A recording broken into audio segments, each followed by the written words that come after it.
One of the things we have to analyze in this society is that weight is always going to be an issue with a society that's definitely westernized and not being able to understand that we need to do better as a people when it comes to our diet and fitness. The problem in American society, and I know this goes out in the UK as well, more specifically, that a lot of people is having problems when it comes to their weight. They don't really get routinely checkups when it comes to the doctor.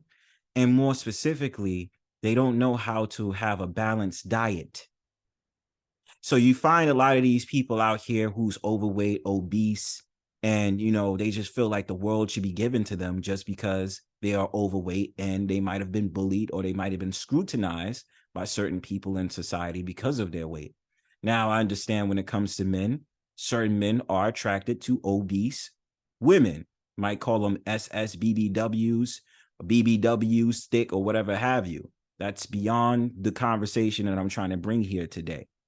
The thing about it is that I do think in particular that certain people of a certain weight class should be barred. And I'm not saying that they should definitely be outwardly discriminated against. Like if they go for a job application, they say, hey, you're too fat, we don't want to hire you.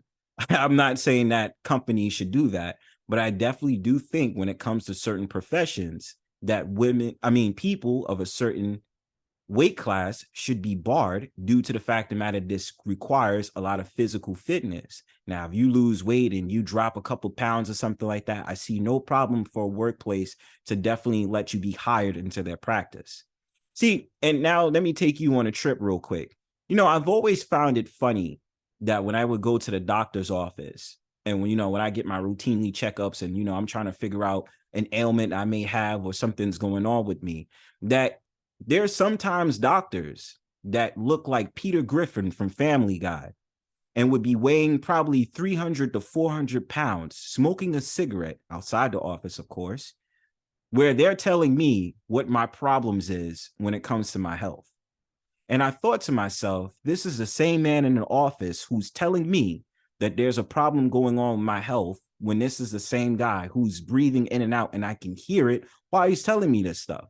Never understood it. But to each his own. We do have an understanding that when it comes to today, that a lot of these offices, a lot of these employees ain't trying to lose money. They're not trying to go out of business. So they want to be able to be politically correct with all the different things that's going on. Obviously, we understand the first labeling of that is usually allowing someone of a different quote unquote gender to be in the office, such as trans, such as non-binary, whatever you decide to affiliate yourself as, you should be appropriately hired if you want the job. That's what happens in this society. And hey, I have no markings off of that. But when they talk about discrimination, which I'm going to show you, that this popular bill that's being proposed by the legislation of the state of New York, that they are trying to get this idea of saying no one should be discriminated, especially if they are obese. And regardless, if a person who is overweight feels that they are discriminated against, they should be able to sue the employers. Now, my thing about it is that then it comes into this whole entire thing that if a worker who is obese that requires themselves to walk around for 8 to 10 hours on a job post has a problem because they're walking slow or because they take more time when it comes to fetching things around in the office, let's just say that they are, scanning or putting up boxes or in a warehouse. And if a manager sees that this person is struggling or something's going on and they say something about it, that person can get into full-on Becky mode and sue them. See, it's a lot of different things that I view as a problem when it comes to this. Especially, I seen a clip a couple of weeks ago, a couple of days ago, where there was a woman who could barely fit in between a particular partition of a plane and had a problem when sitting in her seat. Then, of course, there was this body influencer a couple of years back where she felt like she was discriminated against on a plane and the seats that, was taken up on a plane. And I get it. Look, listen, I tell people straight up, I'm a smaller dude. You know what I'm saying? I'm able to fit into one seat. There's no problems with me. You understand? I know that's unfortunately not the case for everyone. But this whole entire thing that the legislation of New York reminds me of the different things that they're doing in this society for the quote unquote liberal left to put together in order for one to be in working and in tandem together. So, of course, it starts with the LGBTQ community. But of course, from there, they start to accept the body positivity movement, which is akin to the LGBTQ community, as well as trans ableism or ableism, not discriminating against someone because they are a paraplegic and all these different things. And then soon come forth, they're going to be able to start putting in minor attractions people, which is a future video I'm going to be doing on this channel, to be analyzing the different things that they're putting into practice, especially in schools. Be aware of where your children is going, of course.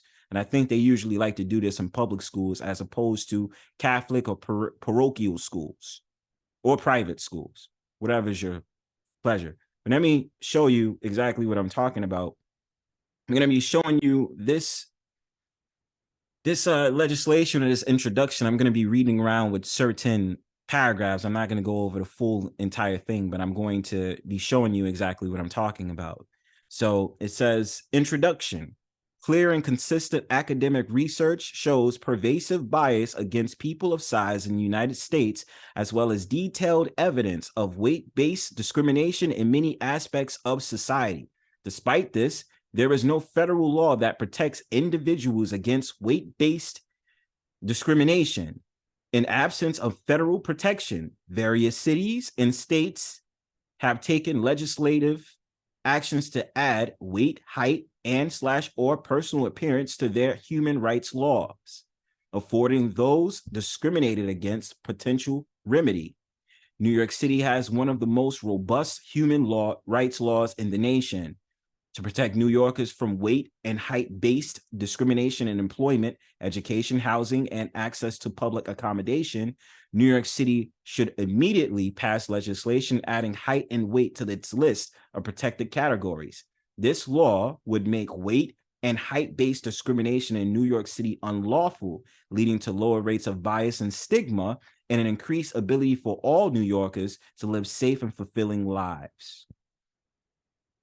Now, I'm going to just show you guys, especially what it is. And I mean, even when it comes to the whole entire thing about height, height, obviously, there's certain things that, could be a stigma in it, not necessarily because a guy might be short or a guy might be tall, but because there's certain things that might require more strengths of the arms, might require someone who has long arms to reach things as opposed to someone who's shorter. So the thing about it is with these workplace discriminations, honestly, there's a lot of them that I don't have a problem with and which I have an understanding about, in which I don't see a problem. But obviously, when it comes to these different things, we have to pay attention to these different biases that they're saying out loud to the people and saying, this is wrong, we should do something about it. So it says like this, in a couple of comments that we see here, it says, I have worked for 2 different employers who outright said they had not/would not hire a fat person. I work as a lifeguard. My new employer brought new shorts and made it mandatory that we wear them. I don't know who designed them, but I wear a size 16 in jeans, but couldn't fit into a 4XL. I had to go through hell and back to get it okayed for me to wear my own personal shorts. It was humiliating, especially since I'm one of the biggest people at my work. And with that being said, a lifeguard requires physical strength. You're not going to just be a fat lifeguard who's going to be able to go into a pool or go into the waters or the ocean or whatever beach that is to help someone who might be drowning. Now, of course, when it comes to someone who is quote unquote fat, they have less endurance than someone who weighs less than them.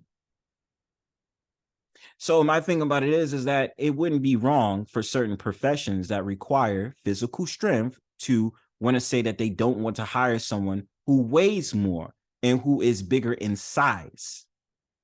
You understand? That's why, I like even certain things I have an understanding about, especially if you're talking about height and strength. It is fine that they would hire a bouncer to be 6 foot something than someone who would be 5'2" and 5'3" and is puny.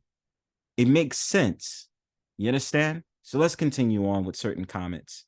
Education. When I was young, my fifth grade teacher told me and another plus size student that we both were doing poorly in class because we were fat. She somehow equated intelligence with body size. She treated us much differently than other students and made us feel horrible about ourselves. This made me feel like I could never do well because I was overweight. Well, with that being said, I mean, obviously it's a discriminatory type of thing that might have been done in classrooms and stuff like that. But I mean, everybody had their share of the litter when it comes to being shamed by a teacher. Not even being based on your weight, probably because of different assets of who you are and your personality. But it could mean anything. And also with this is the last one, and I'll share this article out probably. I, along with all the other fat kids in my middle school, were removed from class to receive a nutrition class. We miss valuable learning time to be taken to the nurse's office, wait in front of another without privacy, then told we are all are obese and need to eat more vegetables, as if most sixth graders are making meal choices at home. I vividly remember walking past a group of people discussing my weight in the schoolyard. I was crushed, and it took me years not to cry after getting on a scale. And with that being said, not to make a mockery or laugh about it, you know, the tough thing about these conversations, especially these horrid memories that happen in a school, you know, I don't think that when it comes to certain things, it's necessary for teachers or certain individuals to make a mockery of somebody's weight. But it does need to be mentioned that there needs to be more of these classes out here to help these students who are overweight, because we are fastly becoming one of the biggest nations that are full of obese people. We don't take care of ourselves. We sit up there and we honor ourselves by sitting up there going on social media all day and not having the proper exercises to combat that. Even the children are suffering. It's more common for parents to give their children their laptops or their pads, you know, their iPads and stuff like that, than enriching these kids into going outside and playing and staying fit, involving their children in sports and telling them, hey, you know, you have to make sure you keep yourself in shape. You know, especially me growing up, you know, my parents made sure that I was always involved in physical activity, whether it be basketball, volleyball, soccer, all these different things. And even myself, when I went to high school, I made sure that I put myself in physical activities to maintain my shape, such as going on running clubs and all these different things. But I understand when it comes to this generation, especially when you're dealing with a lot of these parents who absolve themselves into the adult syndrome, they are more focused on being friends to their children than actually being parents to their children. But moving on to exactly what I'm talking about, one of these laws that they're fixturing, and you can expect us to come along with a lot of these Democratic-led cities, they're going to be doing stuff like this. Now, check it out. New York City passes law barring weight discrimination. This is May 11th, 2023. They had this edition. Shout out to Nathalie Jimenez. New York City has passed a bill outlawing discrimination based on weight, joining a growing movement in the U.S. to make size protected trait on par with race and gender. More than 40% of American adults are considered obese, and studies show weight stigma is pervasive. The bias can bring sharp costs, such as lower wages, especially for women. And this is where that whole entire tandem of that feminism rhetoric starts to come in, especially with New York City being a Democratic-led city. Not only with that, if you checked out the reports, especially how bad New York City is getting, with it starting to become below sea level. And we're not talking about New York City when we say that. We're more specifically talking about Manhattan, but that'll be a video for another day. City Council Sean Abreu said weight discrimination was a silent burden to people have had to carry. During public hearings, supporters cited difficulty navigating seating at restaurants and theaters, getting turned away by landlords, and buttoning up against weight limits on the city's bike sharing program. Councilman Abreu, who sponsored the bill, said he became more aware of the issue when he had gained more than 40 pounds during lockdown and saw a shift in how he was treated. He said the lack of protections had amplified the problem people face. They're being discriminated against with no recourse, and society saying that's perfectly fine, he said. The measure is expected to be signed into law by New York's mayor later this month. The effort received widespread support, passing 44-5 despite skepticism in certain quarters. New York City Council's minority leader, Joseph Borelli, who is a Republican, told the New York Times he was worried the law would empower New Yorkers to sue anyone and everything, which I agree with. This allows the doors to open for anyone who might get into their whole entire Karen mode to go ahead and just sue the employers just because they might have felt a stint of discrimination. New York City Council's minority leader, I'm overweight, but I'm not a victim. No one should feel bad for me except my struggling shirt buttons, he said. Michigan has barred workplace discrimination based on weight since 1976, and a handful of other cities, including San Francisco and Washington, D.C., have legislations on the books. State-level bills have now been introduced in New York, Massachusetts, Vermont, and New Jersey. The effort followed a dramatic increase in obesity rates over the past 20 years. Tegan, advocacy director for the National Association for the Advancement of Fat Acceptance, which worked with Councilman Abreu on the New York City bill, said she hoped the measure would encourage a larger conversation of framing this beyond health. It's not a health issue, it's a civil rights issue. She said, this is really about if people are safe and protected and have the right to be in spaces.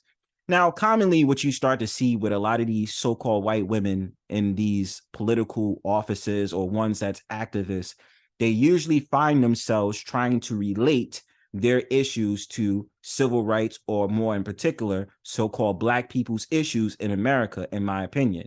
But, you know, it's just funny when you start to see things like, oh, this is a civil rights issue. It's just how I see things. Moving on.